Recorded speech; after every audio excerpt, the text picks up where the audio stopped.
Hello दोस्तों, स्वागत है आपका अपने यूट्यूब चैनल सूर्या क्लासेस में। आज हम लोग 2022 के 7वां सेट करेंगे। 2022 का 7वां सेट है। बहुविकल्पीय प्रश्नों को भी हम ले रहे हैं।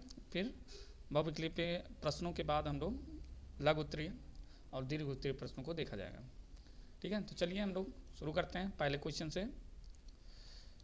देखिए, ये जो वीडियो चल रही है ये आपके लिए बहुत ही बेनिफिशियल होगी तब जब आपके हाथ में पेपर होगा, क्योंकि इन्हीं 6 क्वेश्चन जो हम लोग बहुविकल्पीय कर रहे हैं इनके माध्यम से हम जो भी हमारे कॉन्सेप्ट हैं वो सब क्लियर होते जा रहे हैं धीरे धीरे।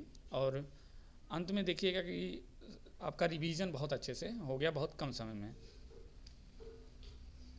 भाई इसको आप कर ले जा रहे हैं, यानी कि आपको कॉन्सेप्ट क्लियर है पूरे बुक का। चलिए ठीक है, तो हम पहला क्वेश्चन देखते हैं। हमारा पहला क्वेश्चन क्या है? पहला क्वेश्चन का वाला देखिए क्या कह रहा है कि संख्या 144 का आभाज्य गुणनखंड में आभाज्य गुणनखंडों की घातों का योग, आभाज्य गुणनखंड करना है और उसके घात का योग करना है।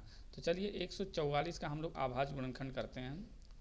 2 7 14, 2 दूना 4, 2 3 6 और एक साथ 2 6 12, 18 दूना 36, 2 9 18, 3 3 9, 3 1 3। तो आभाज्य गुणनखंड अगर 144 का हम देखें तो कितना आ गया? 2 गुणे 2 गुणे 2 गुणे 2, 4 बार 2 है और फिर 3 गुणे 3 है। ठीक है, तो 2 की कितनी बार है? 4 बार 2 का गुणा हुआ, यानी 2 की घात 4 है और 3 की घात 2 है। अब इनके घात कितने हैं? 4 घात ये, 2 घात ये। तो घातों का योग अगर आप लिखेंगे, घातों का योग तो कितना हो जाएगा? 4 + 2 बराबर कितने घात? 6। तो ऑप्शन ये चौथा आपका हो जाएगा सही। यानी 144 के आभाज्य गुणनखंडों में आभाज्य गुणनखंडों के घातों का योग कितना है? 6 है। ठीक है, क्लियर हुआ? चलिए नेक्स्ट क्वेश्चन पे चलते हैं।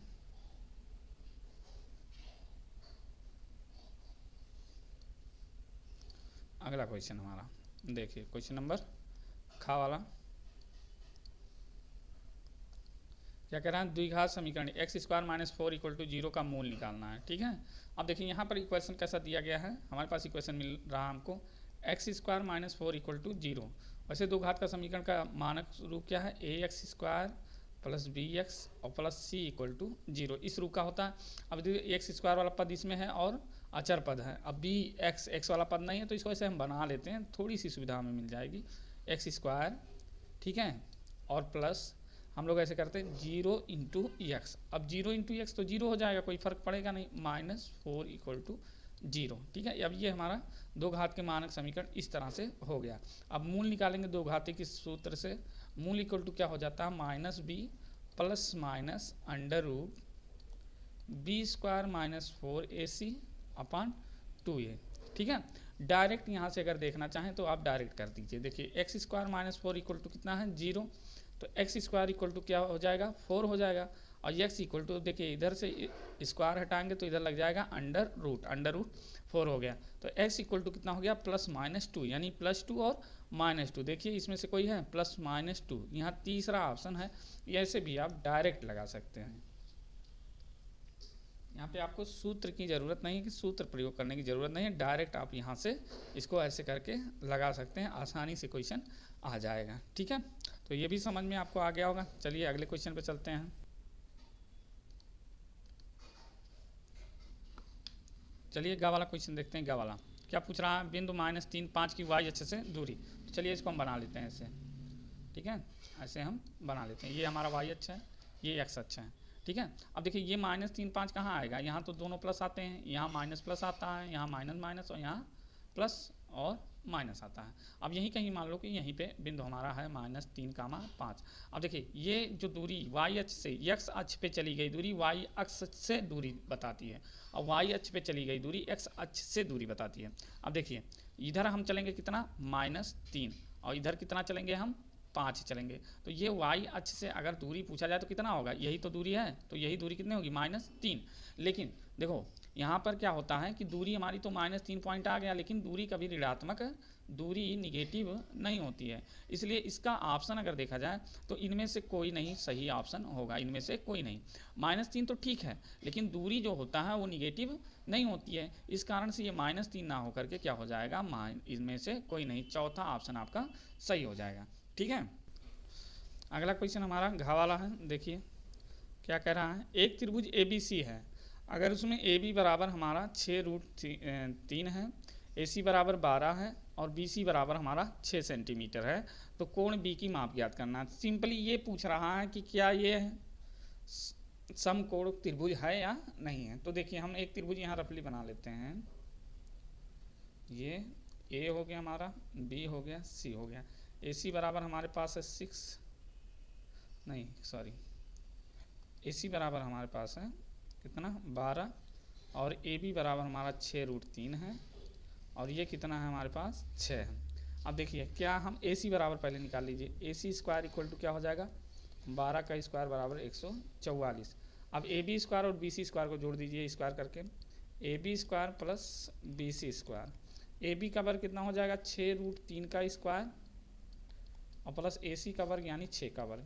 अब देखो 6 का वर्ग हो जाएगा 36 और 3 का वर्ग हो जाएगा 3, √3 है ना, इसका स्क्वायर 3 हो जाएगा प्लस 36, ये कितना हो जाएगा 108, 36 3 108 और प्लस हो जाएगा 36 यानी कि 144। आपने क्या देखा कि ए सी स्क्वायर बराबर भी कितना आ रहा था 144 आ रहा था और A B square plus B C square बराबर भी 144 आ रहा, यानी हम कह सकते हैं ए सी स्क्वायर बराबर A B square plus B C square. अब ये किसकी कंडीशन है, ये है हमारा समकोण त्रिभुज की कंडीशन है। समकोण त्रिभुज में ही क्या होता है, कर्ण का वर्ग, आधार का वर्ग और लंब के वर्ग के योग के बराबर होता है। अब जब ये समकोण त्रिभुज हो गया तो ये जो कोण होगा वो कितने डिग्री का होगा, ये जो कोण हो गया आपका ये कितने डिग्री का हो जाएगा 90 डिग्री का हो जाएगा। कोण कितने डिग्री का 90 डिग्री का, यानी ये समकोण त्रिभुज था इसलिए इसका कोण कितना हो गया 90 डिग्री हो गया। ठीक है, समझ में आया। चलिए नेक्स्ट क्वेश्चन पे चलते हैं।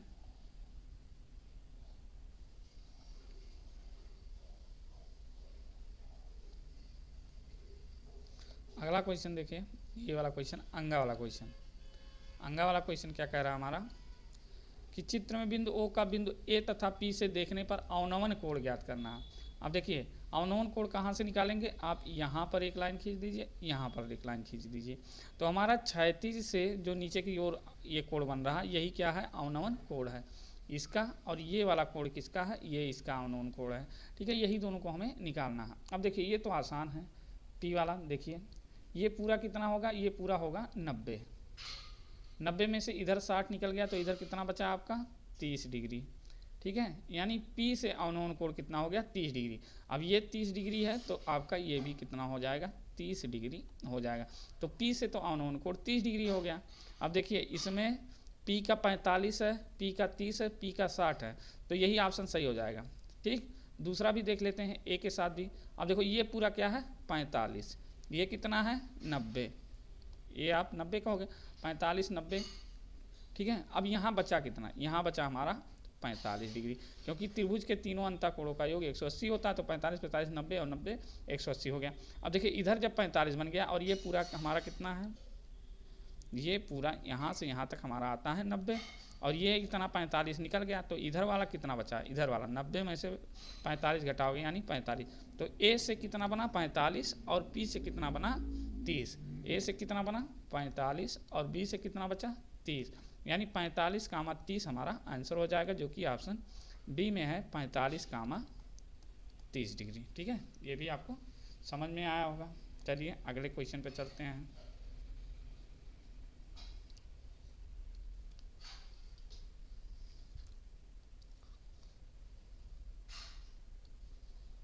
इसमें देखिए बहुलक क्या आ रहा है, बहुलक मतलब जो बार बार आए, ज़्यादा बार आए। अब देखिए 1 से 3 वर्ग अंतराल 7 बार आ रहा है, 3 से 5 में 8 बार आ रहा है, 5 से 7 में 2 बार आ रहा है, 7 से 9 में 2 बार और 9 से 11 में कोई चीज़ 1 बार आ रही है।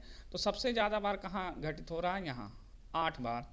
कौन सा वर्ग है समूह, 3 से 5, तो 3 से 5 आपका क्या हो जाएगा, यही बहुलक वर्ग हो गया, क्योंकि इसमें घटनाएं सबसे अधिक बार घट रही हैं, तो ये हो गया 3 से 5।